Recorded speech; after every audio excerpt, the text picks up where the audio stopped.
हैदराबाद में सिंधियाना news network reporter Mansoor कालरो मूजिब हैदराबाद के वॾनि वसंदनि कासिमाबाद, लतीफ़ाबाद और पसगिरदाई में हज़ारनि की तादाद में अरबैन काफ़िला नजफ़ सिंध कदमगाह मौला अली अलैहिस्सलाम तरफ नाराए हैदरी, लबैक या हुसैन, हुसैनियत जिंदाबाद, यजीदियत मुर्दाबाद जा नारा हणंदे परचम हज़रत अब्बास अलैहिस्सलाम की छाव में सलामी भरण लाइ पंध वञी रहिया आहिनि।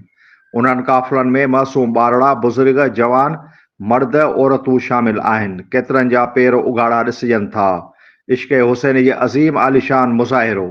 रस्तनि ते केतिरियूं सबीलूं क़ाइम जिते पाणी, शरबत, लंगर, न्याज़ जा ख़ुसूसी इंतज़ाम कया विया आहिनि। इत्तेहाद बैनुल मुस्लिमीन जो आलिशान मुज़ाहिरो ॾिसिजे थो जिते सुन्नी, शिया, अहल बैत जे हुबदारनि पारां सबीलुनि जा एहतमाम करे हुसैनियत सां मुहबत जो इज़हार कया पिया वञनि।